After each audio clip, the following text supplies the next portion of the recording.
am your host, Indiana's own Dana Black, coming to you live, yes, live from Black Pearl Studios, where we talk about Indiana politics from the left side of things.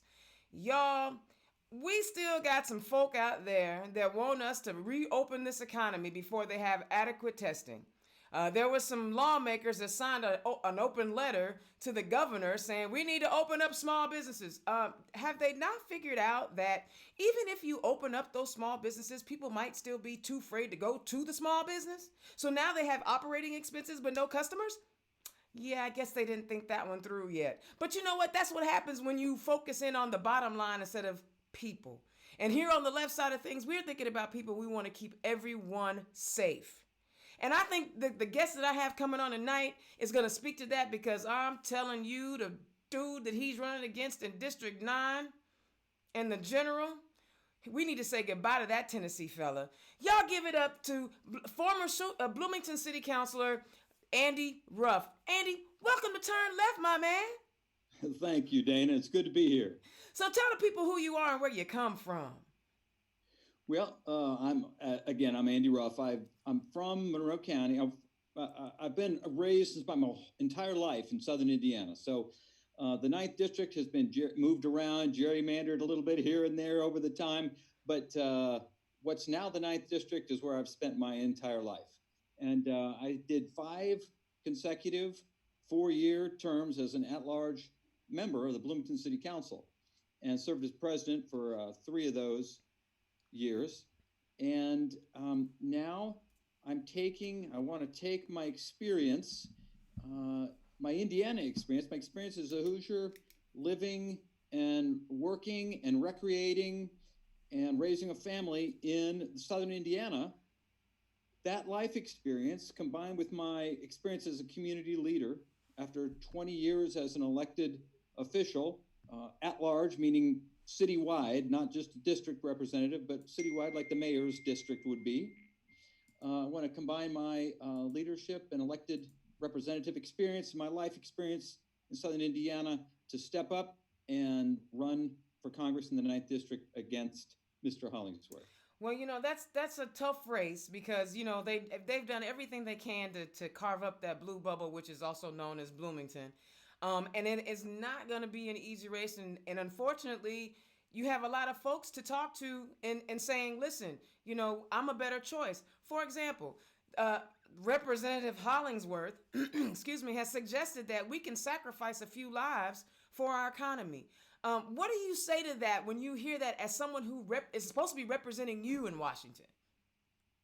Well, it's hard for me to separate the spokesperson from how I interpret his comments. Hollingsworth, you said our economy, open up our economy. Hollingsworth lives in a different economy than 99.9% of the rest of us, right? He is one of the handful of top wealthiest members of Congress. And that's a big body of wealthy people, a lot of wealthy people in there. And Hollingsworth is, I think, somewhere between 5th and 10th richest member of Congress. Yes, you didn't know that. I did not. His family's value, his father and his family's value, net worth is hundreds and hundreds of millions, $500 million or something. Hollingsworth is extremely wealthy. So when he talks about the economy and who he speaks for, I think, and the experience he speaks from is not the experience of people that are disproportionately at risk as a result of the pandemic. You know, Hollingsworth has as an extremely wealthy person, has elevated access to care. He has reduced need to have contact and expose himself. He has reduced requirements for exposure. So he wants the people, the service workers, health nurses, clerks at stores, janitors who clean things. He wants the people that are suddenly being acknowledged as the essential components of our economy, whether it's grocery workers, farm workers, low paid, underappreciated healthcare workers, and he wants all of those people who have much higher risk, which have been dying, who've been getting contracting the virus and dying at higher rates than folks like him. He wants them to get back to work so that I believe so that the people he represents, the corporate interests, the people who own a lot of stocks and have a lot of wealth, like himself, that their portfolios and their investments don't suffer from a economy that's slowed down.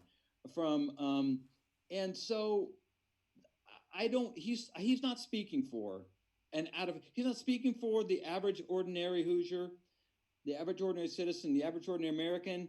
But that doesn't surprise me. It shouldn't surprise him when he never has. Right. When he tried to undermine progress we've made in healthcare, the Affordable Care Act, he's voted opposing that.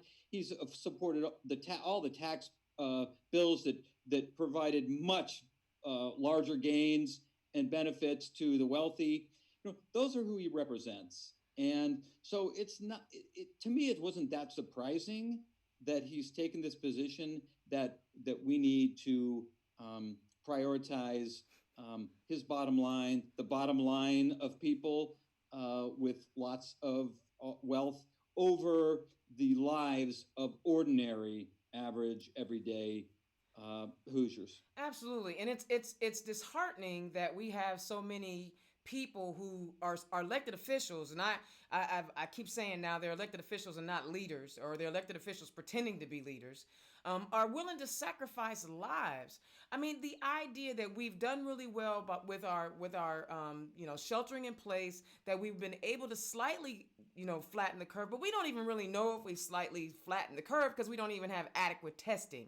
So that's the other. I mean, it's like they're putting the cart before the horse, and they don't even know who has it. So everyone go back out there and just make each other sick again. I think the idea, me personally, I think the idea that they are willing to sacrifice more lives for dollars and cents is just not Hoosier values and definitely not American values. So how do you see this situation, and what do you want to see have happen? Well, not only is it irresponsible and extremely misguided priority to prioritize our lifestyle over lives, right? I think it's also stupid. It's also stupid because there's absolutely no evidence to suggest that we wouldn't see, again, a dramatic increase in cases.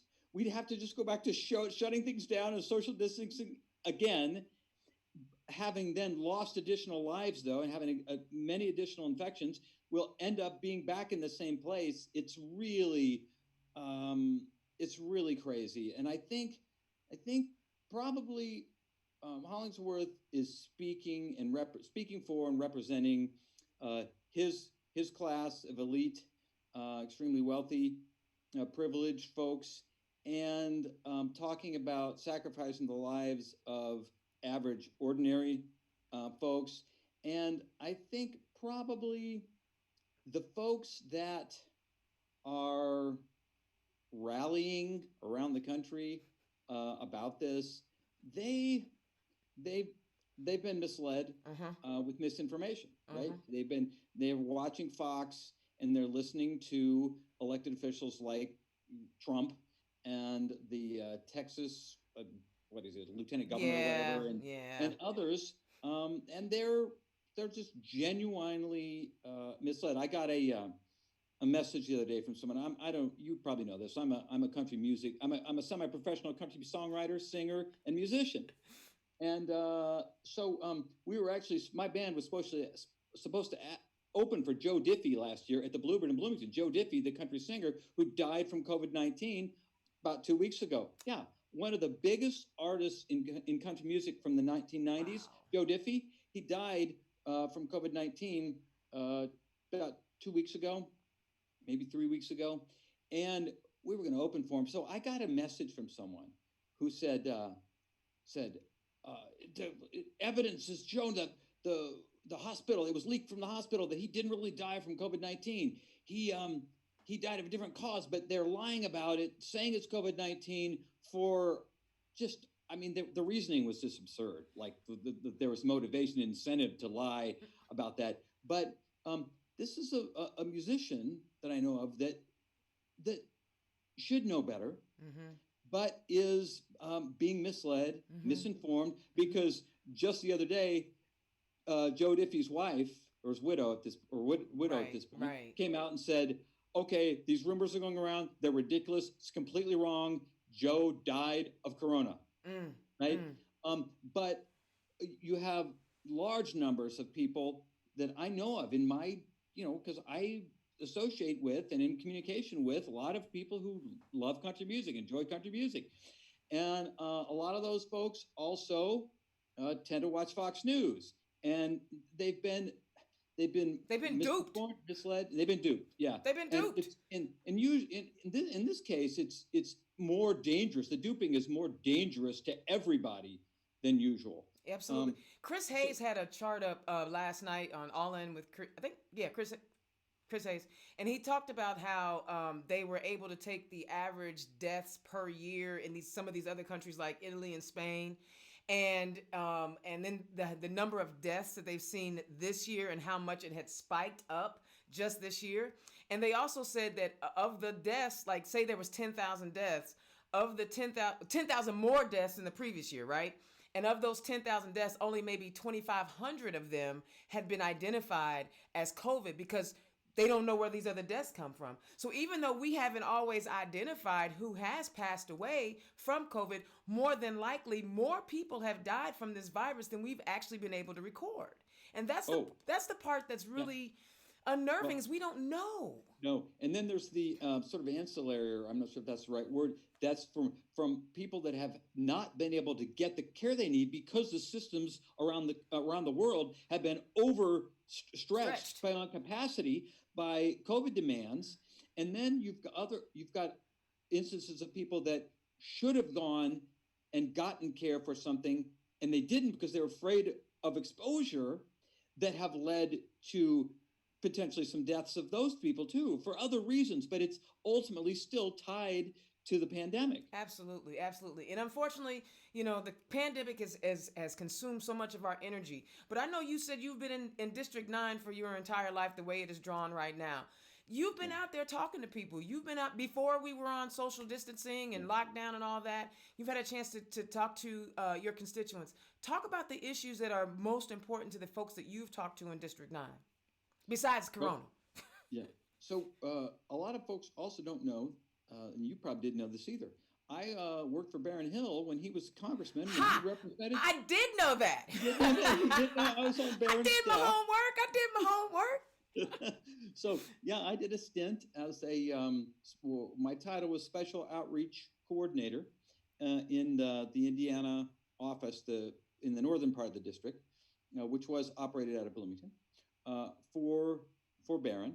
So I was out in the district as as someone who was working with our representative the last time a Democrat had it in the 9th district.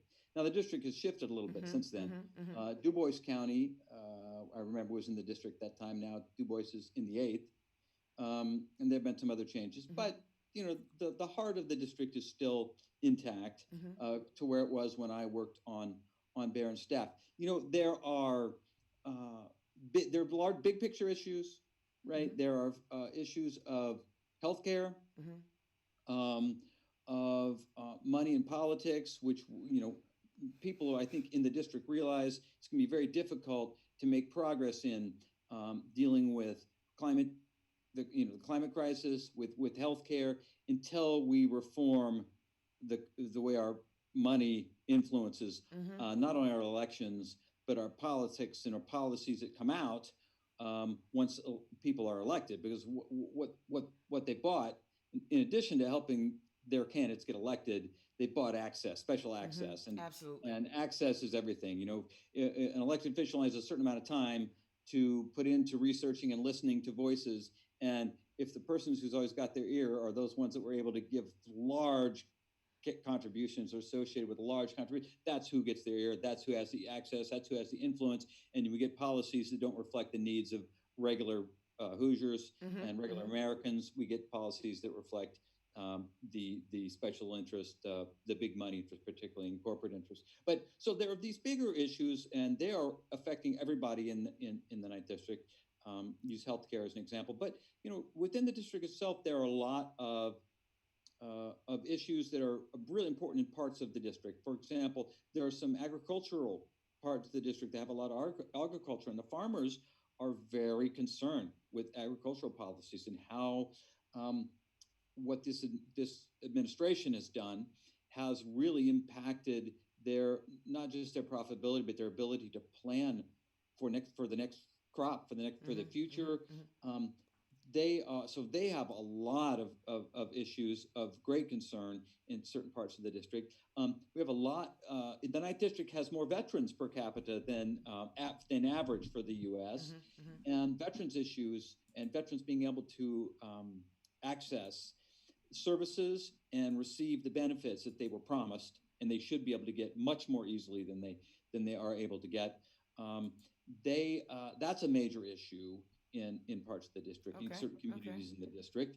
Um, they The overall sense that um, average ordinary people aren't getting represented by Trey Hollingsworth, I think, is starting to be realized in a way that it hasn't in the last couple of elections by, we hope, a critical mass of people.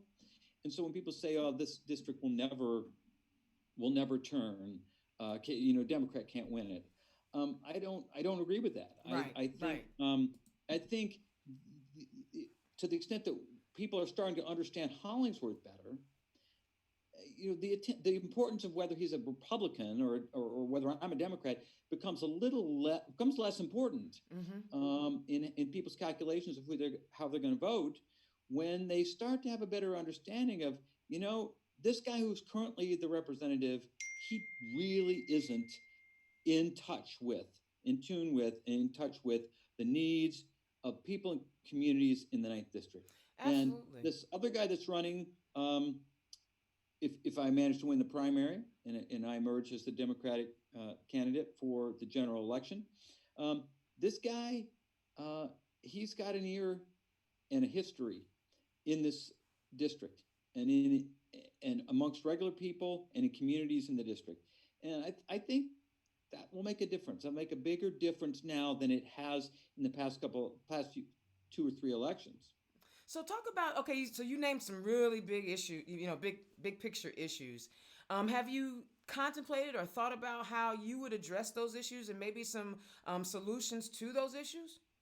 Well, as I said a minute ago, to me, the fundamental problem that we have to address as a country politically to make progress on any other issue, to make real progress on any issue, is to reform our elections, the campaign finance. Um, Money has corrupted the electoral process and the policymaking process to the extent that policies that will benefit regular folks cannot cannot um, be passed. Mm-hmm. We cannot make progress on those issues if those issues are in conflict with the interest of the corporate and powerful, Mm-hmm. ultra Mm-hmm. wealthy Mm-hmm. elite. Okay. Okay. And so, supporting HR1, which is a House bill that passed, which addresses campaign money in our politics. It addresses gerrymandering. It addresses voter suppression. It addresses clean, fair elections, integrity of elections, ethics of elected officials, and lobbying, and fundamental on money primarily. Mm-hmm. But all those things are in HR1. And that is something that I will work to keep alive and to try to get through Congress. And we hope that we will have a change in the executive branch, Oh, we where will. We will. We will. where where we will be able to then finally be able to address some of these fundamental structural um, impediments to really improving uh, life in this country for the vast majority of Americans. Okay. So, being the president of the council, you've had to demonstrate your leadership ability, and because Bloomington typically is an all Democrat council, they say gathering Republicans like herding sheep, and then gathering Democrats is like herding cats. It just because you have an all Democrat council doesn't mean it's an easy navigation. Talk about your leadership style and how you were able to, in essence, corral all those cool cats down in Bloomington. Well, so first of all, when I first got elected, there were several Republicans on the council. As a matter of fact, when I was first elected, I took the Republican seat. Huh. So y'all was flipping seats down there. A Republican held my at-large seat before when I ran. When I was running, I was challenging the incumbent. Was the incumbent in the at-large race? I mean, at-large, you get to vote for three, but there were already two existing Democrats. There was a Republican, and I won that race. That was the one that was up for grabs, really. And but there were also at the time, I believe, it's been 20 years ago, but we had three, possibly four Republicans on the council at the time, certainly three. And so I spent my early terms working on a council that was, split between Republicans and Democrats. Eventually it became an all Democratic council. And interestingly, what that did was it sort of reduced the need for anyone on the council to sort of hang together as a block, right? As Democrats, right? So everybody just felt free to completely pursue their agenda to the extent that they felt like was best for the community in their view. And it didn't become really any smoother or easier to work to move legislation forward under that scenario than before, because everybody really became independent-minded at that point. Right. And so the local paper would often say, "Yeah, this is bad. One-party rule is bad for Bloomington, bad for the community." Well, what I found was it really freed up every council member to really pursue their agenda, and we all differed a lot on our issues. When I proposed a living wage ordinance back in 2004, I believe, it was the first one in Indiana. I still think it's the only living wage law that's pushed as far as we can do it under the state constitution. The Democratic administration at the time opposed it. I had to fight with the first administration. As a matter of fact, it didn't get passed under that administration. It didn't get. We didn't get past that administration was able to sort of stall it to the next administration because the mayor at the time wasn't running again. Okay. And so it moved into the Cruzan administration, and so then I spent probably 6 months negotiating details with the administration to make it to make it a piece of legislation that everybody felt reasonably, acceptably comfortable with. When nobody got all we wanted, we had to horse trade. We had to horse trade a lot. For example, one of my highest priorities was to index it to inflation. I said the reason the minimum wage has completely failed to keep it is because it wasn't linked to cost of living. So I said, so if we're going to do this, we need to link it to the cost of living. That was an issue with the administration. Then I also wanted to include all employees. Administration didn't want to include the seasonal and temps at the time, right? And so in the end, there was some horse trading done, and we ended up with, okay, we'll index to inflation, but we will not include the summer, the seasonal work, the seasonal employees. So I have a lot of experience negotiating and compromising Mm-hmm. um, to to make progress Mm-hmm. that benefits every is to the greatest extent possible everyone in the community. And I've done that Absolutely. time and again in my role as a council member. And I think that's a skill I have. I have. I'm not an ideologue. Mm-hmm. I listen. I question assumptions. I look for research and data. I'm data driven, evidence based policy. Um, but I'm very open to to hearing, hey, there's something you may not really understand about the impact of this on people. Another There it example, when we is. passed the smoking ban, it seems funny now to think that this was a huge fight, but when Bloomington passed the smoking ordinance, it was a huge battle. And at the time, Bloomington was going as far as any community in the country had gone in terms of restricting smoking in public places, right? And I had several um, business owners that I was listening to that approached me, and probably not of my same basic fundamental political philosophy and Mm-hmm. orientation, Mm-hmm. but they said, look, this our clientele comes and smokes, and this is what they do. Mm-hmm. Mm-hmm. We could be dramatically. I don't know what the impact of this is going to be. What can we know? It'll pass. We know it's going to pass, but can we do something to ease it in and give us time to um, think about our business plan, our strategy to potentially expand and change our business, our operation, to try to address some of the concerns that we feel like may be definitely coming and Mm-hmm. undermining our success. So we ended up phasing in over 3 years, phasing in for certain businesses that we felt had a legitimate argument that they were going to be impacted and they needed time to adapt. They Mm-hmm. needed Mm-hmm. adaptation time. Mm-hmm. Mm-hmm.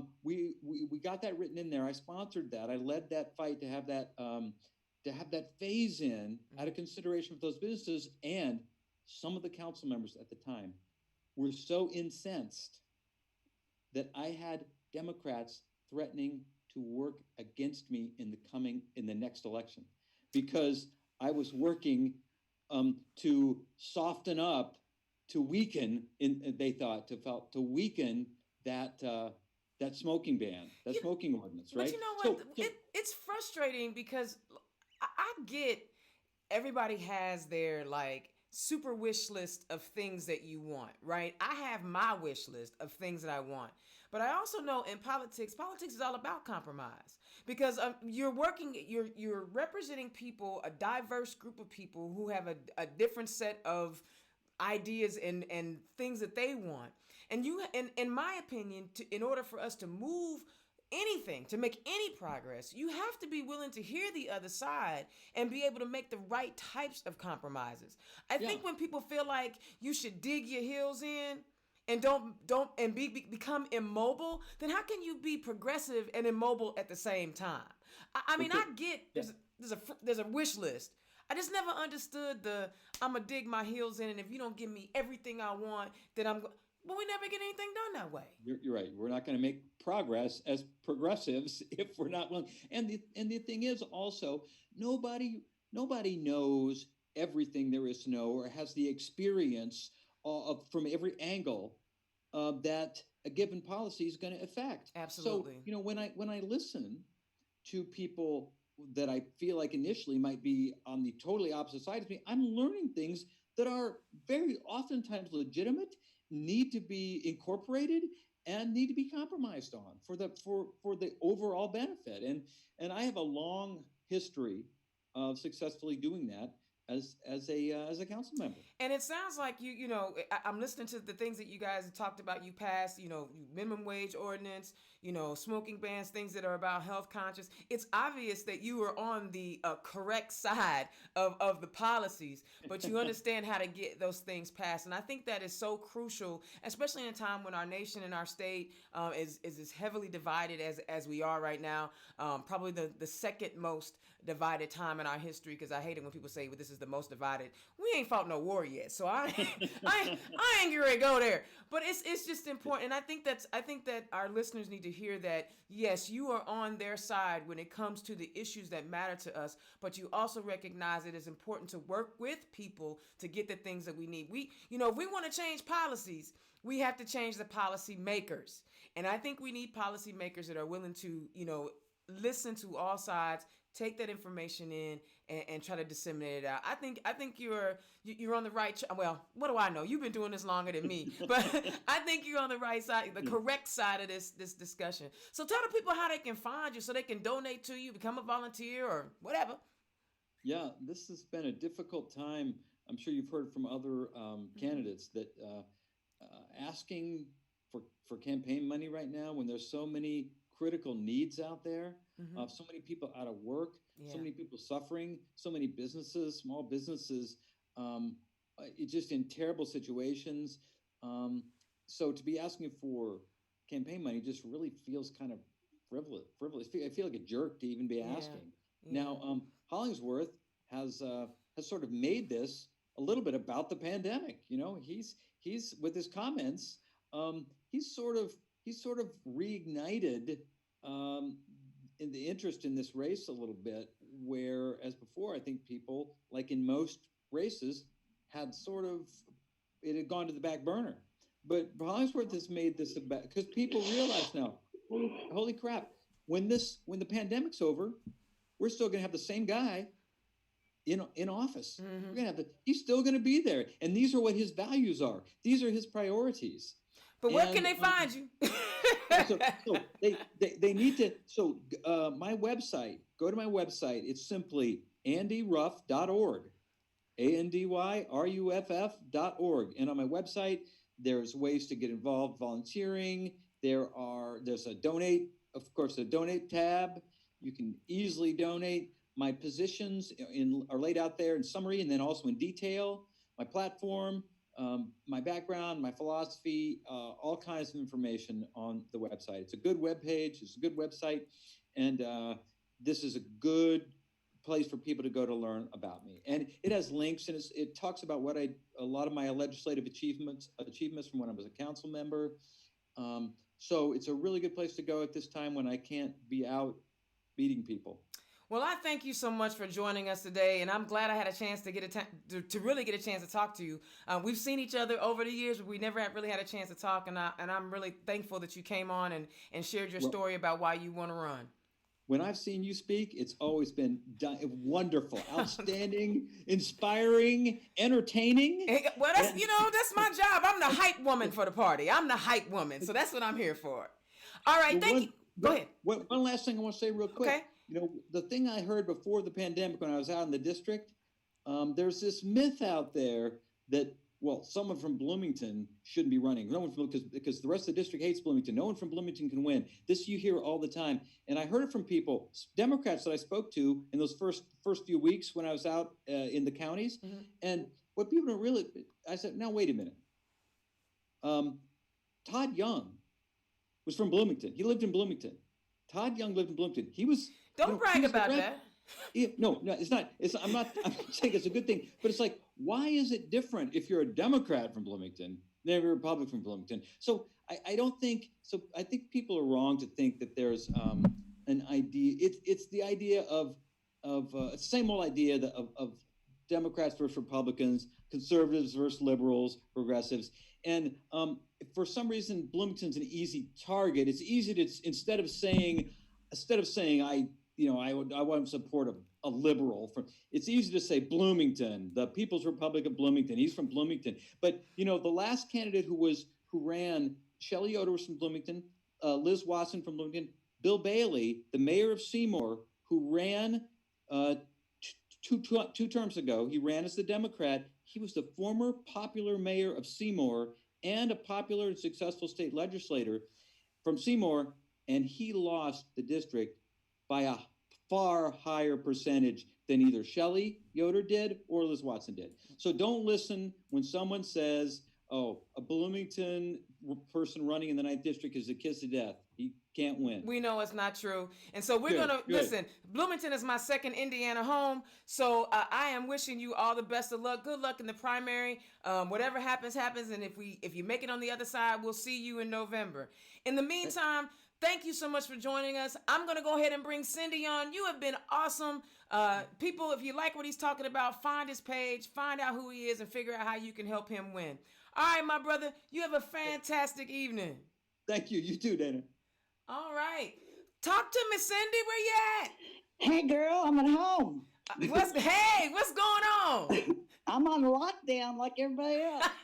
Well, you know what? That's a good thing. That means you're doing what you're supposed to be doing. Hey, welcome to Turn Absolutely. Left. How you doing?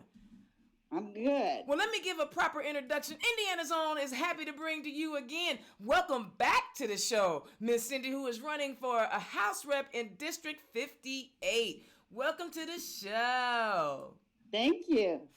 Last time we were in the studio, so this is a lot different, right? Yeah. We, you know what?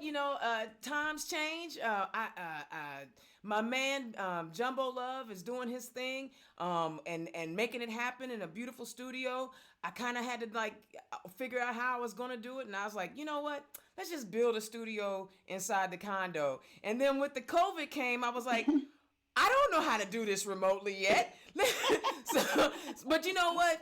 That's what happens. When we got to get things done, we figure it out. That's who we are as Democrats, That's right? right. When there are problems, Absolutely. we solve them. So tell the people who you are and where you come from for the second go round. All right, my name's Cindy Reinert. I live in Greenwood. District 58 is all in Johnson County. The biggest cities are Greenwood, Whiteland, and New Whiteland. I ran this race in 2018. I ran against a 30-year incumbent and had more votes than any Democrat in my county in 25 years. Wow. I was ready to run against him again, and then he retired. So now it's an open seat. And I'd like to say there's 5 Republicans fighting to run against me. Well, you know what? Put them on their heels. They need to be on their heels. You know what I'm saying? It's time we flip Johnson County anyway.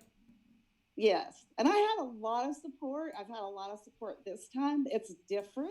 Mm-hmm. Like, I don't know any candidate that's run before there because, it's like somebody asked me about the campaign the other day. And since the primary is not till June, I have no idea who I'm running against.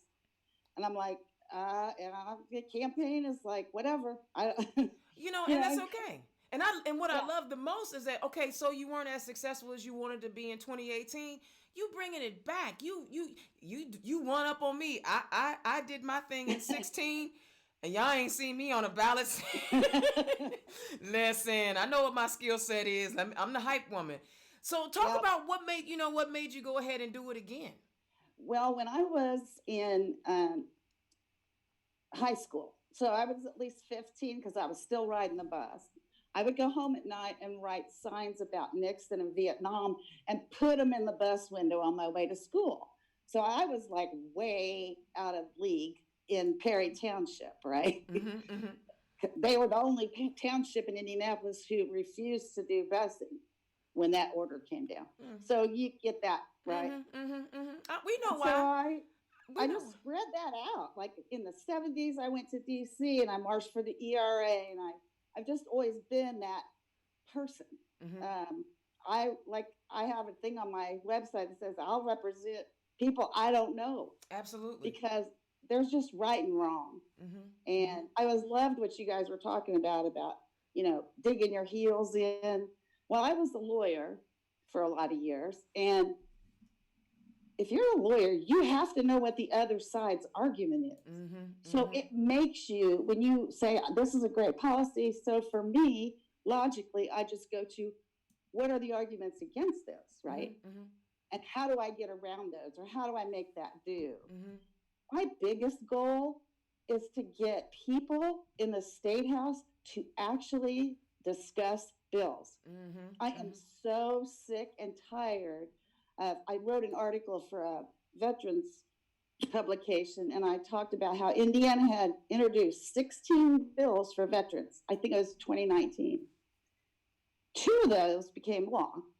One was making sure that vets who were handicapped had a permanent plate, okay? And the other one was honoring somebody. I can't remember who it was. Mm. The other 14 were brought up by Democrats and just got thrown in the trash. Super majority, man. It's not, that's not how any of this works, you No. know? And I'm a big picture person. Yeah. So throwing $25 million at DCS does not help it. It's like Mhm. putting a Band-Aid on a cut off arm. Mm-hmm. That's not, you have to start at the bottom. You have to start with the foundation, figure out what's going wrong there, because this part didn't get messed up all by itself. Right? Absolutely. Absolutely. So I think of all these things. And so that's what I mean when I say big picture person. Like, I want to see, what are other places doing? What are their outcomes? I'm one of my biggest issues is public education. I mean, public education builds neighborhoods, and neighborhoods build communities, and communities build small businesses, and they build property values, and people want to come and live there and work in that community, right? You can't do any of that without public schools. Absolutely. Absolutely. Because that's where it starts. Absolutely. That's where everybody goes to do their, carnival and their sales for Christmas.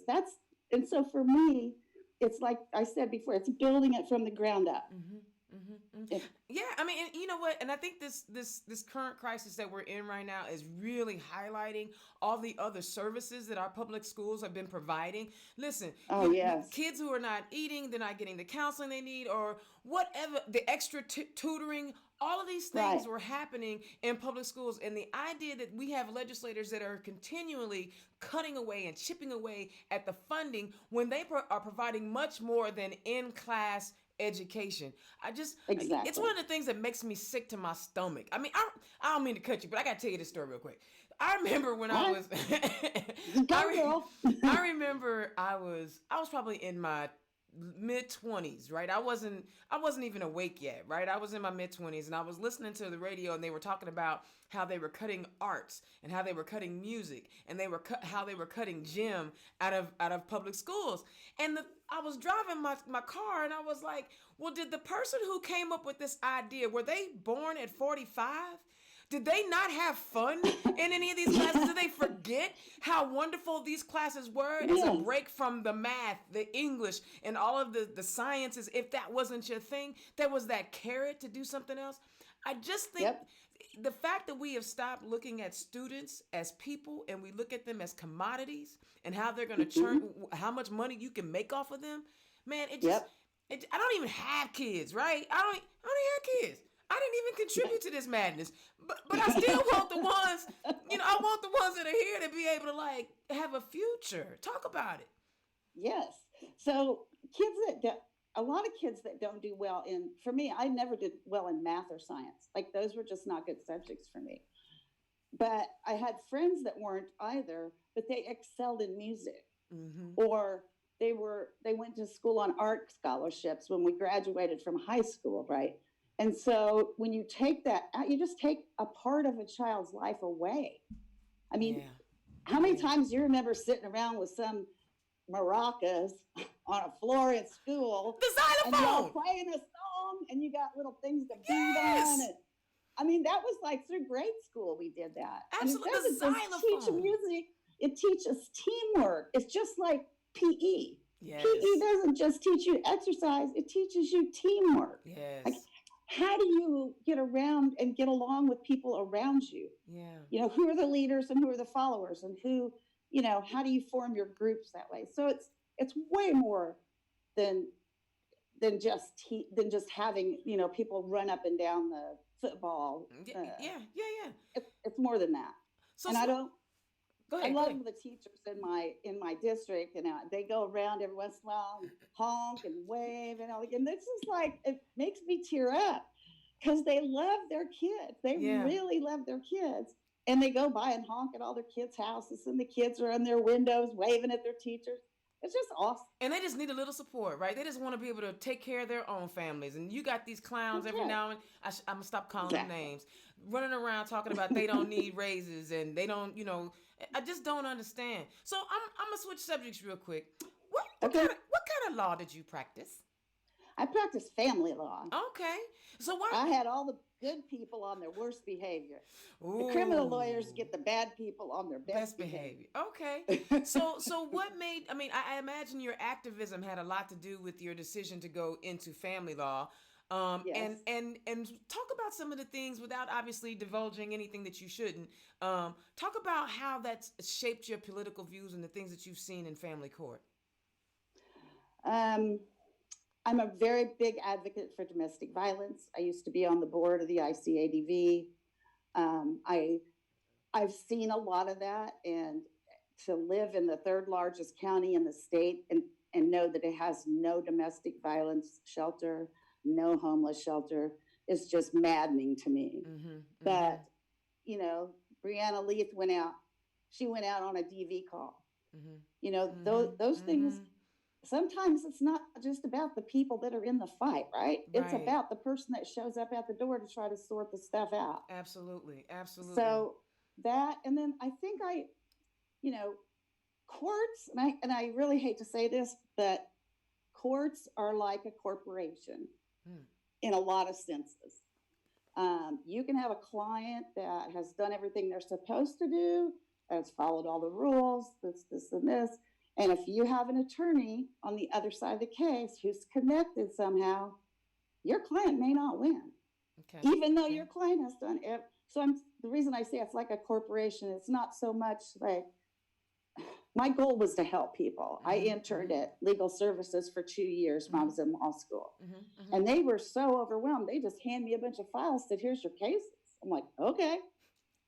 And it was primarily domestic violence cases. Wow.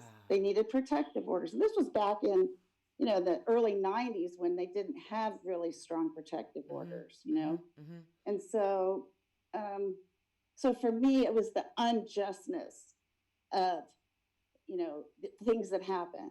And I kind of worked that into the way I feel about child services too, is that there's 5 or 6 counties in Ohio, and they've done this research. And so all these kids are taken out of homes where there's drug use, right? Mm-hmm. So Indiana has a grab and go policy. That's their thing. Okay. Somebody calls, somebody goes, picks the kid up, gone.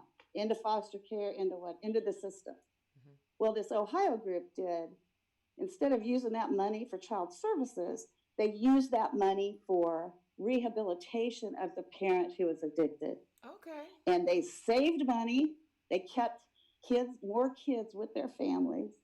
So it's not just about, instead of raising the number of foster kids you can have to 10 because we're taking all these kids out, maybe there's a different way of looking at it, right? Absolutely. And that's one of the reasons why I enjoy doing my Turn Left specials, because now I can, interview people from different places to come up with different ideas. I know DCS has been struggling for decades, right? This is not a new phenomena, right? And again, with most social services, those folk on the other side really ain't all that interested in human lives, as we've seen through this virus, right? Correct. And I think the fact that you just mentioned one of our neighbors, right? One of our neighbors saying, listen, let's look at the crisis differently. Let's not, yes, we need to obviously take care of the children and make sure that they're safe. Yes. But what has made their space unsafe?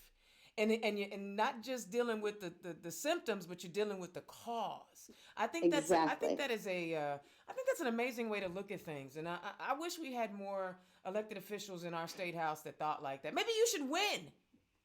I think I should. So this is your second go around. So you've been campaigning now, I would suggest, for like 3 straight years, right? When you decide to run for office, you start to run 18 months before the election. So you're still running.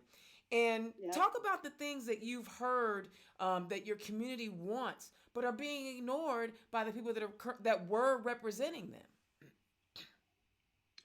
You mean the people in my constituents? Mm-hmm. Yeah. Well, I know public education is one thing. I have a whole Facebook page called Teachers for Cindy, because I asked them. Mm-hmm. My grandma used to say, you could build a whole world with everything I don't know. And the same for me, girl. Right. You can build a whole world. And so I go to the teachers and say, what is it you need? It's not all about the money. Right. It's just not all about the money. And people seem to think that teachers don't become teachers to get rich. No. That is not their. They become teachers because they love teaching. Yeah. But they And should we be don't respected. respect that. Yes. We don't respect that. Yeah. That's because the people who are right now, the people that are making the policies in our state house don't understand passion other than how big my bank account is. I mean, here we have a surplus and a reserve, right? A surplus and a reserve for, excuse me, for a rainy day. It's pouring outside and we got a hole in the roof and they still ain't coming off none of that money. It's a monsoon out there. It's a girl. What? So what, besides education, what else are you hearing? I'm really interested in veterans issues. I'm a member of the auxiliary at the VFW 5864 and work there on occasion. And I'm really, I read all the stuff about the VA, GSA auctioning off their PPE. Like, who does that to a veterans? Wow. They sold it like on their website, but it's like eBay.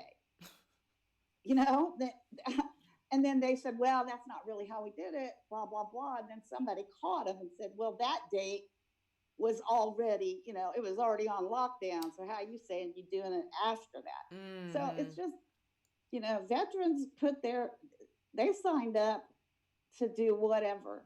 And I mean, a lot of times until this happened, I was, I'd make food and take it to the widowers because they were just so appreciative. One meal. I take one meal a week. Here you go. I made extra. But, it's the little things, man. Yes, it is. You know what? And veteran care is something that seems to get overlooked, and especially during this virus. Nobody's even talking about how bad the VA is being handled right now, right? Right. not just at the federal level, but at the state level. How poorly it's being handled. And I know that on the Democrat side of the house, we are working with a veteran caucus. But the idea that these people who were willing to put their lives on the line to do what I know I'm too chicken to do, right? Yep. I know I'm too chicken to do it. We are not providing whatever they and their family needs.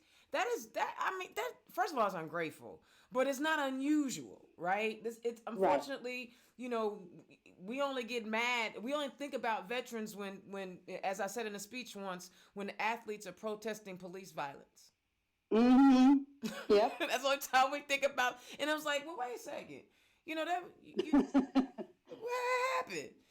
What happened? What other issues are you focused in on? So I'm still stuck on the environment because Johnson County has a big ass. That's all.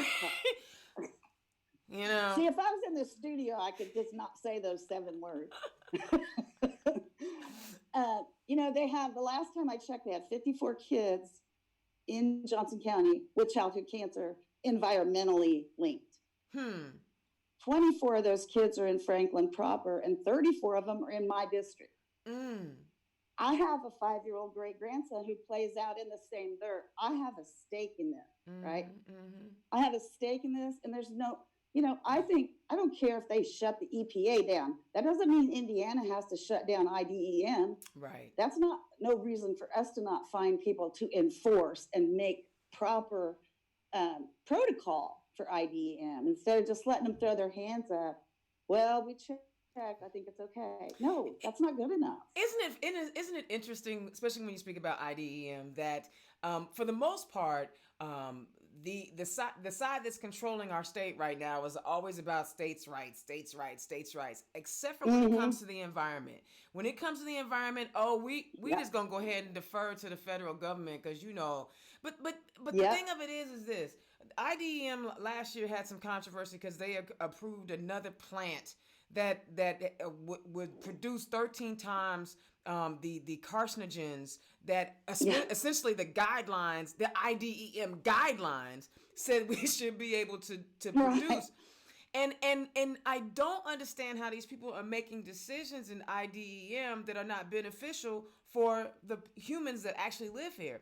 And then on top of that, right, since we're talking about the environment, to have legislators in that silly supermajority passing legislation that says, you know what, damn renewable energies by not continuing with the incentives for solar and alternative energies. We're going to make it difficult for businesses who own coal plants, who recognize it's a dying industry, we're going to make it harder for them to even shut it down. Right.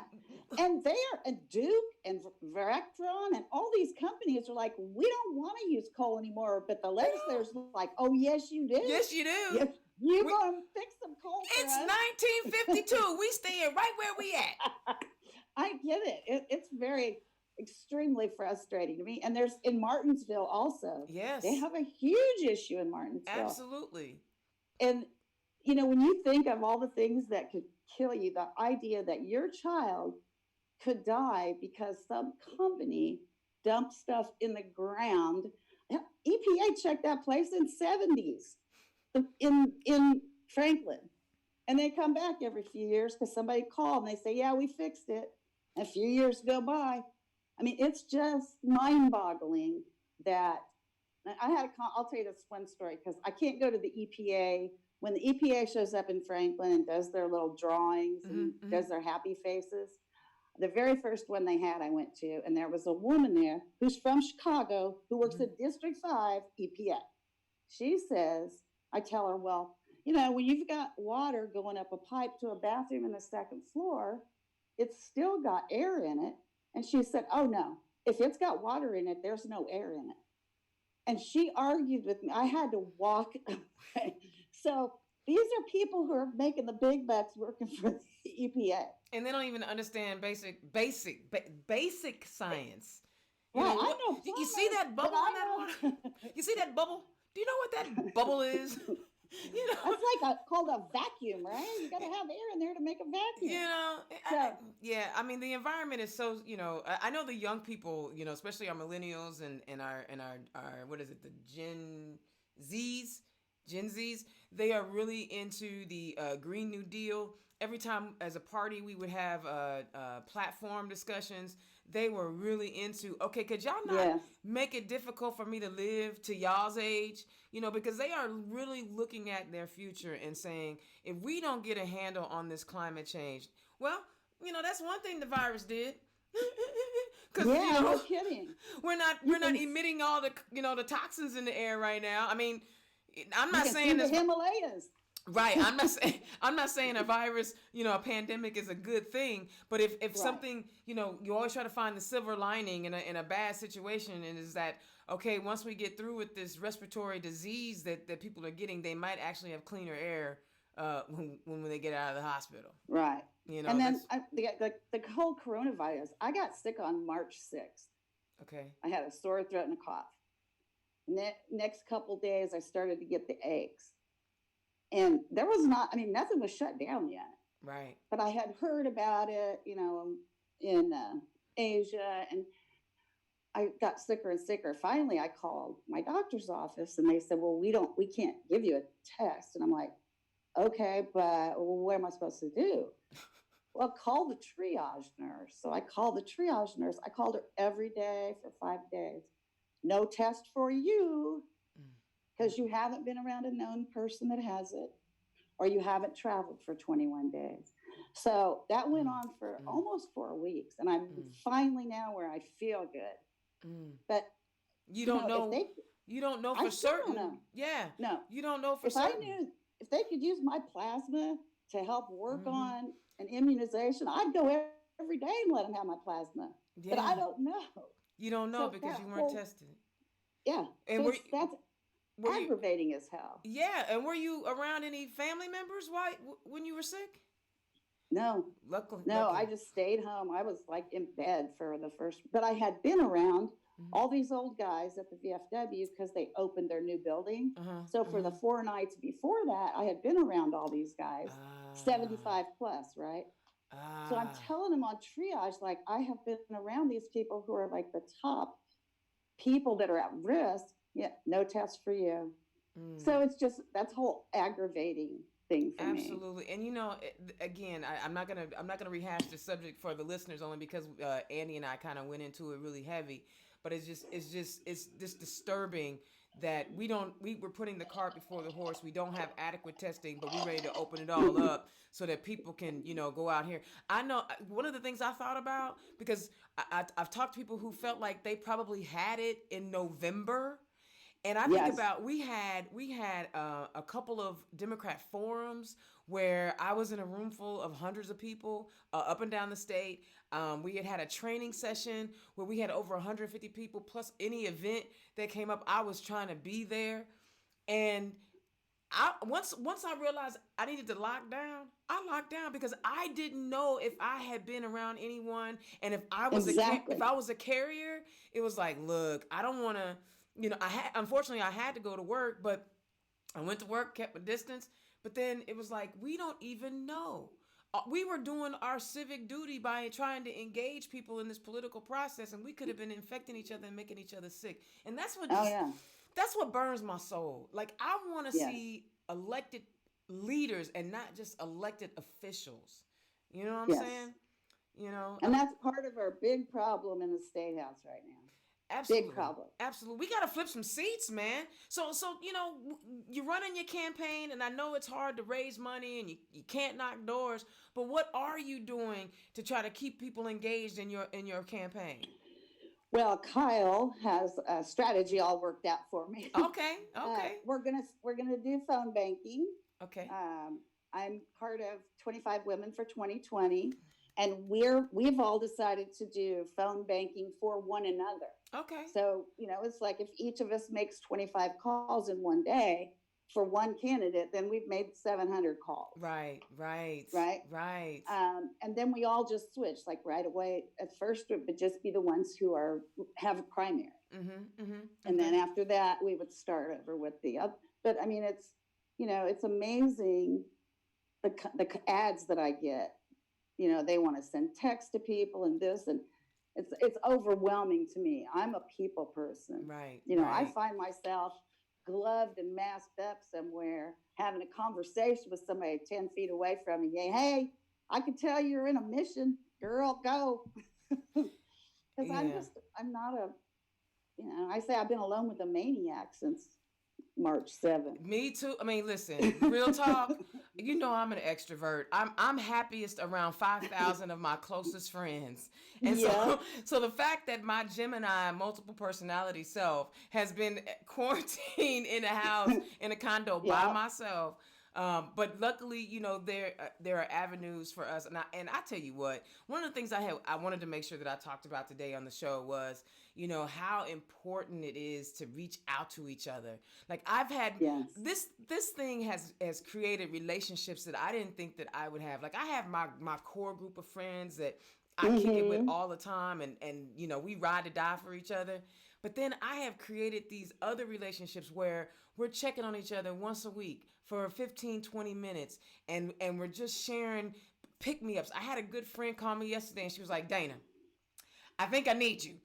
I need you to pick me up. I need some positive energy. And it's like we're finding ways, even though we're physically distancing, we're not socially distancing, right? We're still Right. finding ways to connect with each other. And I'm like you, I'm an extrovert. And I know for the introverts, they may not understand. I don't mind being by myself. I'm good. And I haven't started talking to myself yet. It could I talk to the cat. it could still happen. I mean, let's listen. I'm getting up there at age, and ain't no telling what them endorphins is doing up and through there. But I think this is one of those things where we're gonna actually, even though we're physically separate from each other, we're gonna be closer to each other because we're mourning with each other when we can't be there. We are being a crutch for each other, and we're leaning on each other just to help get through the physical, mental, emotional aspect of, for some of us, being isolated, or for some people being stuck in a house with the same people every day. Yeah. Not being able to get I think out. about that. I think about that when I'm complaining about being by myself. I'm like, oh, that could be worse. It could be a lot worse, because I could be like, you've been here every day with me. Don't you want to go out away? Don't you? That's the good thing about doing the video conferencing. I can talk to people about an hour, Yes. and I can go Yeah. fix me some dinner, go watch some television. But I think we're going to be better for all of this. I think we're going to be better, Yes. and I think we're going to have a better sense of the type of leadership we want in our state house. And Cindy, I think, I didn't really go into a lot of your policies because we did that last time. But one of the things that I remember last time is that I didn't get a chance to just chit chat with you. And so that's kind of what I was hoping to do today. And that's what I did. And I was really happy about it because you have an effervescence about you that I just was like, last time I was like, damn, I blew an opportunity, just to let this woman's personality shine. And I think that, Johnson County and that district was 58. Yeah. They would do well by electing you and sending you to the State House. Flip that seat, girl. Tell the people how they can find you and volunteer for you, okay? Okay, my website's called Move Indiana Forward. Oh, I like Doesn't that. have my name. MoveIndianaForward.com. I like that because that's what we always talk about is how we going to move Indiana forward. And you just go on, take it. I took it in 18. I take it. I kept on it. That's what's up. So if you like what Cindy's talking about and you want to support her campaign, please move forward. MoveIndianaForward.com. Yes. MoveIndianaForward.com. Find her on Facebook. She's tagged along with Andy Ruff. She's tagged on this video. Y'all, Indiana's own Dana Black, turn left. This is what we're doing. We are trying to keep you engaged. I know that the Orange Menace keeps driving y'all crazy every day with misinformation and wrong facts. And somebody needs. You remember Where's Waldo? Where's Dr. Fucci? What yeah. They put him off on an island somewhere. We ain't seen him in a while. I guess all that truth telling got him exiled. You know what I'm saying? But listen, probably. This is what we're doing, y'all. We want to continue to introduce you to people who want to represent you, who represent our values, and believe that human life is more valuable than the bottom line. Listen, we want the economy to get back going too, right? Nobody wants to be struggling. Nobody does. But if we open up too soon, we're going to struggle just that much longer. Let's put some common sense on this thing. But like my mama used to say, common sense ain't so common. So there you go. Indiana's own Dana Black, turn left. All right, y'all. One last thing. Okay, y'all see I still have some hair on my head. When I was growing up, this has nothing to do with politics. I want y'all to know that, right? When I was growing up, my father used to always he had a bald head. Now, this was in the 70s when big afros were the thing to have. And so my daddy had a bald head. And they used to call my daddy the Black Kojak. For all you millennials and Gen Zers, y'all and Gen Y, y'all may not know who Kojak is, but Google Telly Savalas, okay? So in the 70s, he would have this bald head and everybody would call my dad the Black Kojak. I have always wanted to go bald. So I still have hair and I've been cutting my hair and I ain't really like totally screwed it up, but I'm going to try it. I only have, I figure I'm going to be locked down for a couple more weeks. It'll grow back. Yep. So the next time y'all see me, if I'm bald, it wasn't a mistake. I did it on purpose. Because you have to forewarn people. Because they'd be like, Dana was trying to cut her hair and she messed it all up. I want to see what I look like bald. I might as well do it now while we're all on lockdown. And by the time we go back to work, we'll all have grown back. I know that has nothing to do with politics, but you know what? When Cindy comes to talk to you, your energy just changes. See? So I didn't even... Indiana's own Dana Black, turn left. Thank y'all so much for tuning in. So we had a little snafu. Brandon Hood couldn't join us last night. He was having some internet issues. Hopefully him and Xfinity, because I understand AT&T shut me down for a whole day. We're going to try to bring him on again tomorrow. And I'm still working on some special guests for y'all. Oh, my goodness. And when I get it confirmed, y'all going to be like, how'd she do that? Listen, I'm trying to bring you voices from all over the country to keep us motivated and keep us engaged because they trying to take this election from us. They trying to discourage us from doing what we are supposed to be doing, and that's practicing our civic duty safely. So, y'all have a good night. Enjoy the rest of your evening. Cindy, thank you for joining. We will holler at y'all tomorrow night. Peace.